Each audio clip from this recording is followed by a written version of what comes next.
Hello BookTube. I'm back again. It's still Sunday evening. I'm doing my second video for tonight. Now this is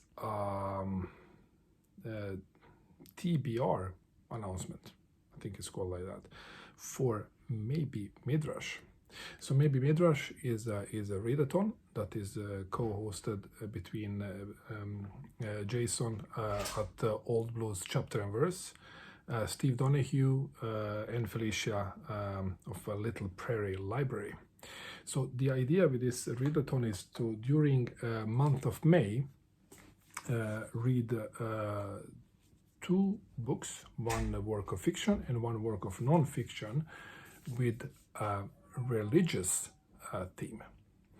Now, when it comes to religion, I have a bit ambivalent attitude towards religion. I grew up in a communist country, and religion there was not. It wasn't in Yugoslavia. It wasn't forbidden, but it wasn't something that you would kind of out say be very, very proud of being religious. It wouldn't really give you any opportunities for advancement in the public life if you would be actively religious. So it wasn't something that was very present in the public life, yet there were still of course churches and mosques and so me myself, I was my whole life thinking very much about my spiritual status and about religion, trying to, of course, like everybody else, or like many people, maybe not everybody, many people, thinking about why are we here? What is the reason that we are here? But and that spiritual thinking, it doesn't make me religious, but I wouldn't even go so far to call myself atheist, neither, because as I see it, atheism is just formal. If you say atheists would say, many atheists would say that religion is a kind of a dogma, but I would say that atheism in itself is as well a dogma, because if you take a scientific approach to it all, you cannot prove that there is a God. Hence, you would call yourself atheist, but you cannot prove that there is no God neither. So this is pretty difficult question, of course. And in English there is a word faith, and faith, as I interpret it, now I'm not native speaker of English. Faith is some kind of, it is a belief that is not certain. That's how I translate it at all. It's something that you put your faith into something, and there is a certain aspect of putting your destiny in hands of some larger power that is whose existence is not certain, but you still hope for it. And to me, it is a bit strange term, because I have I'm a very black and white in many aspects. It might be due to my scientific training also, that I'm trying to simplify things. But to me, it is very much about believing, and I have difficulties in believing into something that I don't see proof of existence. So I cannot say that I believe in God in any shape.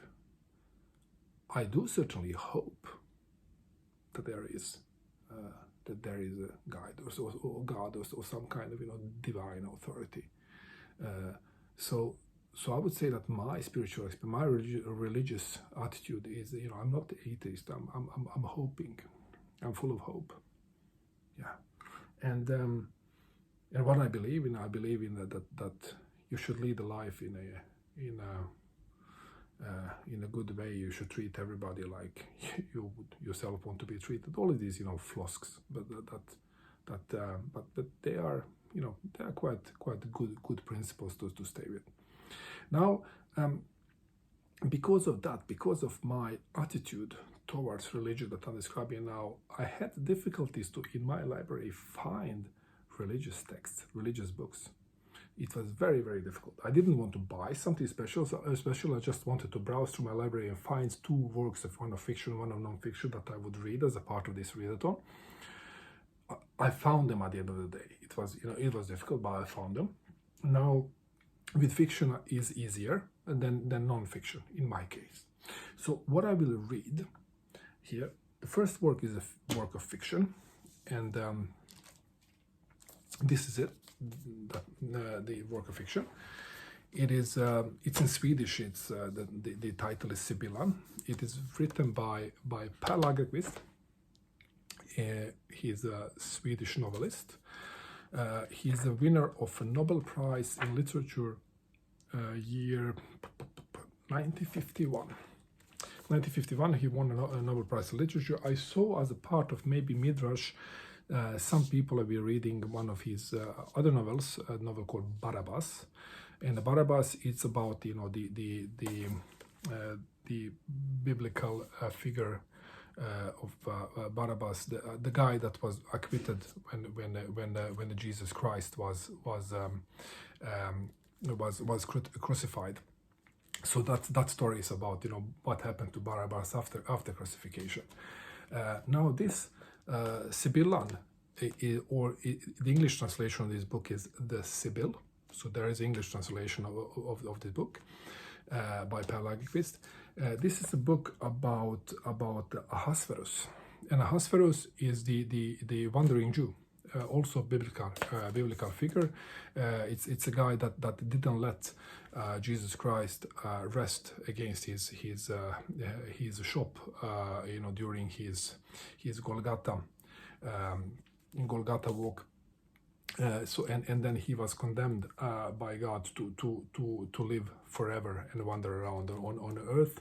So this is the combination between the story of Ahasuerus and the story of the Oracle of Delphi.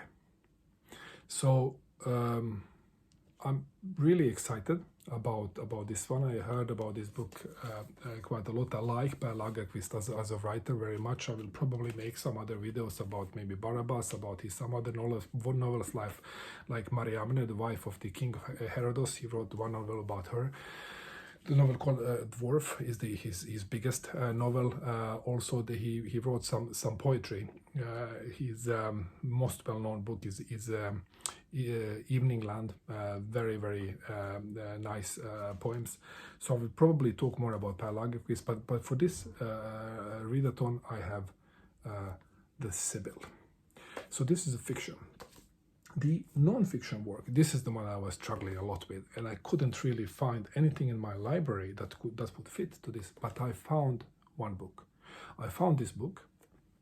It's a book called Falling Upward. It is written by Richard Rohr, Father Richard Rohr. He's a Franciscan priest of the New Mexico province. And this is a book, it's called The Spirituality for the Two Halves of Life. This is a book that is about how do you live your life in the second half of your life, and how do you deal with failures. And it's taking an approach from a Christian tradition. The book is published by, the publisher is Society for Promoting Christian Knowledge. So this is the non-fiction book. I'm really curious, and I'm really looking forward to read this one, and I can't really wait until making videos of these two books as a part of my participation in the readathon. Maybe Midrash for month of May. See you.